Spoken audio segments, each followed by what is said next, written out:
السلام علیکم ورحمۃ اللہ وبرکاتہ۔ اعوذ باللہ من الشیطان الرجیم، بسم اللہ الرحمن الرحیم۔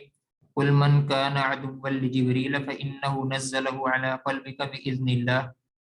اے پیغمبر صلی اللہ علیہ وسلم آپ کہہ دیجئے من کان عدوا لجبریل، جو ہے دشمن جبرائیل علیہ السلام کا، فإنہ نزلہ علی قلبک، بے شک اس نے نازل کیا ہے اس کو، اعلی قلبی کا آپ کے دل پر، باذن اللہ اللہ تعالیٰ کے اجازت کے ساتھ، اذن کے ساتھ، اللہ کے حکم کے ساتھ۔ یعنی جبرائیل علیہ السلام بھی نبی اکرم صلی اللہ علیہ وسلم کے قلب اطہر پر نازل ہوتے ہیں تو اللہ تعالیٰ کے حکم کے ساتھ ہوتے ہیں۔ مصدقا لما بین یدی، تصدیق کرنے والے، لما بین یدی جو اس سے پہلے ہے، یعنی کہ اس سے پہلے قرآن مجید سے پہلے بھی جو کتابیں ہیں ان کی بھی تصدیق کرنے والے ہیں۔ وہ ہدن، اور ہدایت ہے، وہ بشرا اور خوشخبری ہے، للمؤمنین مومنوں کے لیے۔ نبی اکرم صلی اللہ علیہ وسلم سے یہودی یہ پوچھتے تھے کہ آپ کے پاس کون سا فرشتہ وحی لے کے آتا ہے، تو نبی صلی اللہ علیہ وسلم نے فرمایا میرے پاس جبرائیل علیہ السلام آتے ہیں۔ تو انہوں نے کہا یہ تو لڑائی اور جنگ لے کر اترتا ہے، وہ تو ہمارا دشمن ہے، اور اگر تم میکائیل بتاتے تو ہم اس پر ضرور ایمان لے آتے، کیونکہ وہ نباتات، بارش، رحمت لے کر آتا ہے۔ اس وقت اللہ تعالیٰ نے یہ آیت نازل کی۔ اور دوسرا ان کا یہ بھی خیال تھا یہودیوں کا کہ جبرائیل علیہ السلام کو بنی اسرائیل کے کسی بندے کی طرف وحی لے کر آنی چاہیے تھی، یہ بنی اسماعیل کے بندے پر یہ وحی لے کے آئے ہیں۔ ایک ان کا یہ بھی خیال تھا، وہ کہتے تھے کہ پہلے انبیاء جو ہیں وہ بنی اسرائیل میں سے آئے ہیں، اب نبی صلی اللہ علیہ وسلم پہلے جو انبیاء ہیں وہ بنی اسرائیل سے آئے ہیں، اب نبی صلی اللہ علیہ وسلم بنی اسماعیل سے ہیں، تو لہٰذا یہ بھی جبرائیل علیہ السلام کی غلطی ہے، نعوذ باللہ من ذالک۔ اللہ تعالیٰ نے پھر یہ آیت نازل کر دی، کل من کان عدوا لجبریل، اے پیغمبر آپ کہہ دیجئے جو جبرائیل علیہ السلام کا دشمن ہے تو وہ بھی اللہ تعالیٰ کی اذن کے ساتھ ہی آتا ہے۔ آگے اور اس بات کو واضح کر دیا اگلی آیت میں اللہ تعالیٰ نے، من کان عدوا للہ وملائکتہ ورسلہ وجبریل ومیکال، کہ جو اللہ کا دشمن ہے، اس کے فرشتوں کا دشمن ہے، اس کے رسولوں کا دشمن ہے، اور جبرائیل اور میکائیل علیہ السلام کا دشمن ہے۔ یہاں جبرائیل اور میکائیل یہ دونوں فرشتے ہیں، اور ملائکہ کے کہنے کے بعد اللہ تعالیٰ نے الگ بھی سیپریٹ بھی ان کا نام لے دیا ہے کہ جبرائیل علیہ السلام کا جو دشمن ہے، میکائیل علیہ السلام کا جو دشمن ہے، تو فإن اللہ عدو للکافرین، کہ بے شک اللہ تعالیٰ کافروں کا دشمن ہے۔ اگر ان کے آپ دشمن ہیں تو اللہ تعالیٰ آپ کا دشمن ہے، کافروں کا دشمن ہے۔ وَلَقَدْ أَنزَلْنَا إِلَيْكَ آيَاتٍ بَيِّنَاتٍ، اور البتہ تحقیق ہم نے نازل کی الیک آپ کی طرف آیات بینات، واضح آیات، واضح نشانیاں۔ تو اس کے اندر نبی صلی اللہ علیہ وسلم کے جتنے بھی معجزات ہیں وہ بھی اس میں شامل ہے، آیات بینات، واضح نشانیاں، واضح آیات ہم نے نازل کی ہیں۔ وما یکفر بها الا الفاسقون، نہیں کفر کرتا اس کے ساتھ مگر فاسق، فاسق لوگ ہی اس کے ساتھ کفر کرتے ہیں۔ أَوَكُلَّمَا عَاهَدُوا عَهْدًا نَبَذَهُ فَرِيقٌ مِّنْهُمْ بَلْ أَكْثَرُهُمْ لَا يُؤْمِنُونَ، جب بھی انہوں نے عہد کیا، کوئی بھی عہد، نَبَذَهُ فَرِيقٌ مِّنْهُمْ، تو ایک گروہ نے اس کو پیٹ کے پیچھے پھینک دیا، نَبَذَهُ پھینک دیا اس کو، فَرِيقٌ ایک گروہ نے، مِّنْهُمْ ان میں سے ایک گروہ نے عہد شکنی کی ہے، بل أَكْثَرُهُمْ لَا يُؤْمِنُونَ، بلکہ ان کے اکثر ایمان نہیں لاتے، تھوڑے نہیں، اللہ تعالیٰ فرماتے ہیں بلکہ ان کے زیادہ تر ایسے ہیں کہ جو عہد شکنی کرتے ہیں ایمان لاتے نہیں۔ چند ایک ہیں جو عہد کی پاسداری کرنے والے ہیں، جو احکامات پر عمل کرنے والے ہیں، یہ چند ایک لوگ ہی ہیں۔ اب یہاں بھی اللہ تعالیٰ نے ان کی ایک کبھی حرکت کی، یہودیوں کی ایک کبھی حرکت، بری حرکت کی نشاندہی کی ہے کہ اللہ تعالیٰ نے یہودیوں سے کہا تھا، یہ عہد لیا تھا کہ لا تؤمنون بہ ولا تنصرون، کہ تم نبی صلی اللہ علیہ وسلم کے اوپر ضرور ایمان لے کے آؤ گے اور نبی صلی اللہ علیہ وسلم کی ضرور مدد کرو گے۔ لیکن یہاں بھی انہوں نے عہد شکنی کی، انہوں نے صاف انکار کر دیا کہ ہم نے تو کوئی عہد کیا ہی نہیں تھا، یہودیوں نے صاف انکار کر دیا کہ ہم نے کوئی عہد نہیں کیا کہ ہم جو ہے نا وہ نبی صلی اللہ علیہ وسلم کے اوپر ایمان لے کے آئیں گے اور آپ کی مدد کریں گے۔ آگے اللہ تعالیٰ فرماتے ہیں وَلَمَّا جَاءَهُمْ رَسُولٌ مِّنْ عِندِ اللَّهِ، اور جب آیا ان کے پاس رسول، من عند اللہ، اللہ تعالیٰ کی طرف سے، مصدق تصدیق کرنے والا، لما معہم جو ان کے ساتھ ہے، یعنی تورات کی تصدیق کرنے والا، نبذ فریق من الذین، پھینک دیا ایک گروہ نے، من الذین ان لوگوں میں سے، اوتوا الکتاب جو دیے گئے کتاب، یعنی جو تورات دیے گئے اہل کتاب میں سے ایک گروہ نے اس کو پھینک دیا، کتاب اللہ، اللہ کی کتاب، اس کو پھینک دیا اللہ کی کتاب کو، وراء ظہورہم اپنی پیٹھوں کے پیچھے پھینک دیا، کأنہم لا یعلمون گویا کہ وہ جانتے ہی نہیں۔ تورات اور دوسری آسمانی کتابوں میں، تورات میں، انجیل میں اور دیگر صحائف میں نبی صلی اللہ علیہ وسلم کے اوصاف موجود تھے، مگر یہودیوں نے نبی اکرم صلی اللہ علیہ وسلم کو جھٹلا کر تورات کو پیٹوں کے پیچھے پھینک دیا۔ اب کہتے تھے یہودی یہ دعویٰ کرتے تھے کہ ہم تو تورات کے مکلف ہیں، ہم تو تورات کو ماننے والے ہیں، ہم تو اسی کے احکام پہ عمل کریں گے، لیکن اللہ تعالیٰ نے اس بات کی بھی نفی کر دیا کہ تم تو تورات کو بھی ماننے والے نہیں ہیں، کیونکہ تورات کے اندر نبی صلی اللہ علیہ وسلم کے اوصاف موجود تھے اور وہ پڑھتے تھے، جانتے تھے، سمجھتے تھے، اور نبی صلی اللہ علیہ وسلم کے اندر وہ سارے اوصاف موجود تھے، انہوں نے پہچان لیا نبی صلی اللہ علیہ وسلم کو، لیکن پھر بھی آپ پر ایمان نہیں لے کے آئے، آپ کی مدد نہیں کی، تو اس کا کیا مطلب ہے کہ تورات کو پیٹ کے پیچھے پھینک دیا انہوں نے، تورات کے اوپر عمل ہی نہیں کیا انہوں نے۔ اگلی آیت میں اللہ تعالیٰ فرماتے ہیں وَاتَّبَعُوا مَا تَتْلُو الشَّيَاطِينُ عَلَىٰ مُلْكِ سُلَيْمَانَ، اور انہوں نے پیروی کی، وَاتَّبَعُوا اور انہوں نے اتباع کی، پیروی کی، مَا تَتْلُو الشَّيَاطِينُ جو تلاوت کرتے شیطان، عَلَىٰ مُلْكِ سُلَيْمَانَ سلیمان علیہ السلام کی بادشاہت پر، جو شیاطین پڑھتے اس کے پیچھے چلے، یعنی کہ ایسے جادو اور ٹونا کرتے کہ جو سلیمان علیہ السلام کی بادشاہت کے اندر۔ اللہ تعالیٰ فرماتے ہیں وما کفر سلیمان، اور سلیمان علیہ السلام نے کفر نہیں کیا، سلیمان علیہ السلام نے کفر نہیں کیا۔ کیا مطلب ہے کہ جادو جو ہے یہ کفر ہے، جیسے موسیٰ علیہ السلام نے کہا تھا اعوذ باللہ ان اکون من الجاہلین، کہ میں اللہ کی پناہ میں آتا ہوں کہ میں جاہلوں میں سے ہو جاؤں، یعنی کہ انہوں نے کہا کیا، یہودیوں نے کہا کہ کیا تو ہم سے مذاق کرتا ہے، تو موسیٰ علیہ السلام نے کہا کہ میں اللہ کی پناہ مانگتا ہوں کہ میں جاہلوں میں سے ہو جاؤں۔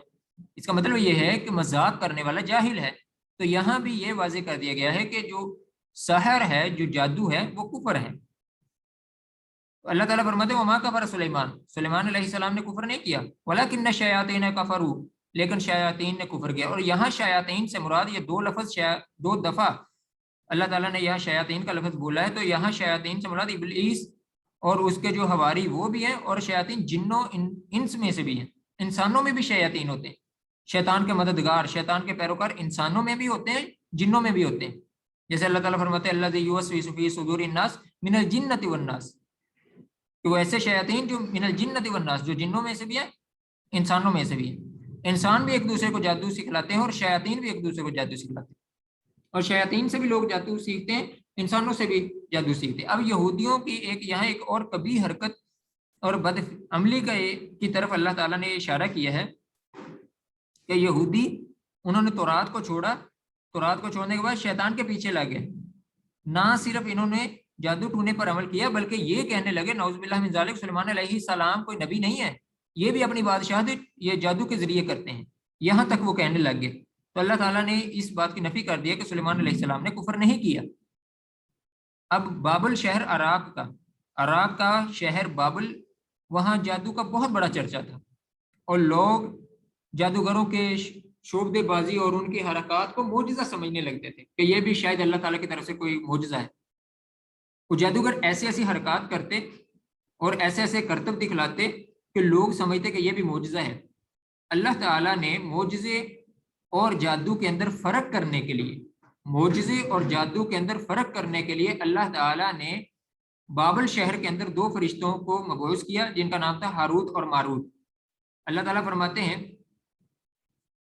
وَلَكِنَّ الشَّيَاطِينَ كَفَرُوا يُعَلِّمُونَ النَّاسَ السِّحْرَ، لیکن شیاطین نے کفر کیا، وہ سکھلاتے تھے لوگوں کو جادو، السحر جادو، وما انزل علی الملکین، اور جو نازل کیا گیا علی الملکین دو فرشتوں پر، ملکن فرشتہ، ملکین دو فرشتوں پر، ببابل بابل شہر میں، ہاروت اور ماروت، یہ دو فرشتے ہیں، ان پر جو نازل کیا گیا، وما یعلمان من احد حتی یقولا انما نحن فتنۃ فلا تکفر، وہ دونوں یہ سکھاتے تھے من احد، وما ما یعلمان، نہیں وہ دونوں سکھاتے تھے من احد کسی ایک کو، حتی یقولا، حتی کہ وہ یہاں تک کہ وہ دونوں کہتے تھے انما نحن فتنہ، بے شک ہم تو آزمائش ہیں، فلا تکفر، آپ کفر نہ کیجیے گا، ہم تو آزمائش بن کے آئے ہیں، آپ کفر نہ کیجیے گا۔ وہ دونوں یہ بات سکھلاتے تھے، دونوں فرشتے یہ کہتے تھے کہ دیکھو یہ ہے جادو اور یہ ہے معجزہ۔ وہ جادو کے لیے وہ منتر اور وہ ساری چیزیں بتاتے تھے کہ یہ عمل کرنا یہ جادو ہے، یہ معجزہ نہیں ہے، یہ شعبدے بازیاں، یہ جادو ہے، یہ معجزہ نہیں ہے۔ وہ تو اس کے اندر ڈفرنس کرنے کے لیے، فرق کرنے کے لیے یہ بتاتے تھے کہ یہ جادو ہے اور یہ معجزہ ہے، اور ساتھ ہی یہ کہتے تھے کہ ہم سے جادو نہ سیکھ لینا۔ وما یعلمان، وہ دونوں نہیں سکھلاتے تھے کسی ایک کو، حتیٰ کہ وہ کہہ دیتے تھے کہ ہم کیا ہیں، آزمائش ہیں، ہم تو آزمائش مان کے آئے ہیں، آپ کفر نہ کیجیے، آپ جادو نہ سیکھیے، بلکہ اس چیز کو پہچانیے کہ جادو کیا ہے اور معجزہ کیا ہے۔ آگے اللہ تعالیٰ نے ان کی پھر بدفعلی کا ذکر کیا ہے، فَيَتَعَلَّمُونَ مِنْهُمَا، وہ سیکھتے تھے۔ یہودی کیا کرتے تھے، یہودیوں نے ان کی اس نصیحت کو پس پشت ڈالا کہ چہ جائے کہ یہودی یہ دیکھتے کہ معجزہ کیا ہے اور جادو کیا ہے، انہوں نے یہ نہیں دیکھا. فیتعلمون، وہ سیکھتے تھے، منہما، ان دونوں سے، ما یفرقون بہ بین المرء وزوجہ، وہ چیز سیکھتے تھے جس سے یفرقون، وہ فرق کرتے تھے، بین المرء وزوجہ، خامد اور اس کی بیوی کے درمیان، یعنی خامد اور بیوی کے درمیان جدائی ڈال دیتے، لڑائی ڈال دیتے ان کے درمیان. تو یہ ایسے ایسے منتر اور ایسے ایسے جادو کرتے جس سے خامد اور بیوی کے درمیان لڑائی ہو جاتی. اللہ تعالیٰ فرماتے ہیں وما هم بضارین بہ من احد الا باذن اللہ، اور نہیں وہ نقصان دینے والے اس جادو کے ساتھ کسی ایک کو الا باذن اللہ، مگر اللہ تعالیٰ کی اذن کے ساتھ، اللہ کی اجازت کے ساتھ. اور ان کا یہ گمان تھا کہ جس پر بھی ہم یہ منتر پڑھتے ہیں، جس پر بھی جادو کرتے ہیں، تو اس پر ضرور اثر ہو جاتا ہے. ان کا یہ عقیدہ بن گیا تھا. تو اللہ تعالیٰ نے اس کی بھی نفی کر دیا کہ اگر کسی پر جادو بھی ہوگا تو بھی اللہ کی اذن کے ساتھ ہوگا، اللہ کے حکم کے ساتھ ہوگا، اللہ کی مشیت کے بغیر، اللہ تعالیٰ کی اذن کے بغیر، اللہ کے حکم کے بغیر جادو کا بھی اثر نہیں ہو سکتا. آگے اللہ تعالیٰ فرماتے وہ یتعلمون ما یضرهم ولا ينفعهم، اور وہ سیکھتے تھے، ایسی چیز سیکھتے تھے، ما یضرهم، جو نقصان دیتی تھی ان کو، ولا ينفعهم، اور نفع نہیں دیتی تھی ان کو نقصان دیتی تھی، ان کو نفع نہیں دیتی تھی. وَلَقَدْ عَلِمُوا لَمَنِ اشْتَرَاهُ، اللہ تعالیٰ فرماتے ہیں وَلَقَدْ عَلِمُوا لَمَنِ اشْتَرَاهُ، البتہ تحقیق انہوں نے جان لیا، لَمَنِ اشْتَرَاهُ، جو اس نے خریدا، جو اس نے خریدا اس کو انہوں نے جان لیا، لَمَنِ اشْتَرَاهُ، البتہ جو خریدا اس کو، وَمَا لَهُ، جس نے بھی اس کو خریدا، البتہ تحقیق انہوں نے جان لیا، وَلَقَدْ، اور البتہ تحقیق، عَلِمُوا، انہوں نے جان لیا، لَمَنِ اشْتَرَاهُ، البتہ جس نے بھی اس کو خریدا. کیا مطلب ہے؟ جس نے اس منتر کو خریدا، جس نے یہ جادو خریدا، جس نے یہ جادو سیکھ لیا، مالہ، نہیں ہے اس کے لیے فی الآخرۃ، آخرت میں، من خلاق کوئی حصہ، ولا بئس، البتہ برا ہے، ما شروا بہ انفسہم، جو انہوں نے اپنے نفسوں کے بدلے میں خرید لی، اپنے نفسوں کے بدلے میں خرید لی، اپنے نفس دے کر جو چیز حاصل کی، اپنے نفسوں کو بیچ کر جو چیز لی، البتہ وہ بری ہے، ولا بئس، البتہ وہ بری ہے، ما شروا، جو انہوں نے خریدا، بہ انفسہم، اپنے نفسوں کے بدلے میں، لو کانوا یعلمون، کاش کہ وہ جان لیتے، کاش کہ وہ جان لیتے. اب ساتھ ہی پہلے اللہ تعالیٰ نے فرمایا کہ وَلَقَدْ عَلِمُوا، البتہ تحقیق انہوں نے جان لیا. آخر میں اللہ تعالیٰ کہہ رہے ہیں لَوْ كَانُوا يَعْلَمُونَ، کاش کہ وہ جان لیتے. اس کا مطلب یہ ہے کہ علم بغیر عمل کے کالعدم ہے، وہ بیکار ہے، وہ ضائع ہے. وہ جانتے تھے لیکن عمل نہیں تھا. آپ یہ سمجھیں کہ جس کے پاس علم ہے لیکن عمل نہیں ہے تو وہ بیکار ہے، وہ جاہل ہے. اللہ تعالیٰ نے اسی لیے یہاں کہہ دیا کہ لو کانوا یعلمون، کاش کہ وہ جان لیتے. پیچھے اللہ تعالیٰ فرماتے ہیں وَلَقَدْ عَلِمُوا، البتہ تحقیق انہوں نے جان لیا. اور یہاں کہہ رہے ہیں لو کانوا یعلمون، کاش کہ وہ جان لیتے. تو اس کا مطلب یہ کہ ان کو علم تھا، یہ منتر ہے، یہ جو ہے جادو ہے، یہ غلط کام ہے، وہ یہ سب جانتے تھے. لیکن مسئلہ کیا تھا؟ مسئلہ یہ تھا کہ عمل نہیں تھا. عمل نہ ہونے کی وجہ سے اللہ تعالیٰ نے فرمایا ہے کہ لو کانوا یعلمون، کاش کہ وہ جان لیتے. اور یہ جادو بھی دوسرے اسباب کی طرح ایک سبب ہے، یہ جادو. لہٰذا جادو بھی اللہ تعالیٰ کی مشیت اور قدرت کے بغیر نہیں ہو سکتا، یہ اللہ تعالیٰ کی اذن کے ساتھ، اللہ تعالیٰ کی اجازت کے ساتھ ہی ہو سکتا ہے. اور شیطان کو سب سے زیادہ خوشی، شیطان کو سب سے زیادہ خوشی کب ہوتی ہے؟ شیطان اپنے جو حواری ہیں، اپنے جو دوست ہیں، ان کو بلاتا ہے اور پوچھتا ہے کہ کیا کیا کام کیا ہے. تو وہ سارے بتاتے ہیں، اور شیطان آگے سے کہتا ہے نہیں تو نے کوئی کام نہیں کیا، تو نے بھی کوئی کام نہیں کیا. اللہ کے ایک آتا ہے اس کا حواری اور آ کے کہتا ہے کہ جناب میں نے یہ کام کیا کہ میں نے خامد اور بیوی کے درمیان جو ہے نا وہ جدائی ڈال دی ہے، میں نے لڑائی کروا دی ہے. تو شیطان ابلیس کھڑا ہوتا ہے، ابلیس کھڑا ہوتا ہے اور اس کو گلے لگاتا ہے، کہتا ہے تو نے بہت اچھا کام کیا. کیونکہ یہ دو یعنی افراد کی لڑائی نہیں ہے، یہ خامد بیوی کی صرف لڑائی نہیں ہے، یہ بلکہ دو خاندانوں کی لڑائی ہے. اس وجہ سے ابلیس شیطان اس حواری کے کام پہ سب سے زیادہ خوش ہوتا ہے اور اس کو گلے لگاتا ہے، کہتا ہے کہ تو نے صحیح کام کیا ہے، کہ تو نے خامد اور بیوی کے درمیان جو جدائی ڈالی ہے، جو لڑائی کروا دی ہے، تو یہ صرف دو افراد کے درمیان میں نہیں ہے بلکہ دو خاندانوں کے درمیان میں. تو یہ ایسا منتر سیکھتے تھے. یہی اللہ تعالیٰ نے یہاں فرمایا کہ فَيَتَعَلَّمُونَ مِنْهُمَا، وہ ان فرشتوں سے بجائے اس کے کہ وہ یہ سمجھتے کہ یہ معجزہ ہے اور یہ جادو ہے، اس کے درمیان فرق کرتے. یہ چیز سیکھنے کی بجائے انہوں نے کیا کیا؟ فَيَتَعَلَّمُونَ مِنْهُمَا، وہ سیکھتے تھے ان دونوں فرشتوں سے. شیطانوں سے بھی سیکھ لیا، انسانوں سے بھی سیکھ لیا، اور فرشتے فرق کرنے کے لیے ہاروت اور ماروت آئے، لیکن انہوں نے کیا کیا؟ ان سے بھی جادو سیکھ لیا. ما یفرقون بہ بین المرء وزوجہ، جو فرق کرتے تھے اس کے ساتھ وہ چیز سیکھ لی، جو جس کے ذریعے وہ فرق کرتے تھے بین المرء، خامد کے درمیان، وزوجہ، اور اس کی بیوی کے درمیان. یہ چیزیں انہوں نے سیکھ لی. اللہ تعالیٰ سے دعا ہے کہ اللہ تعالیٰ ہمیں قرآن مجید کو پڑھنے،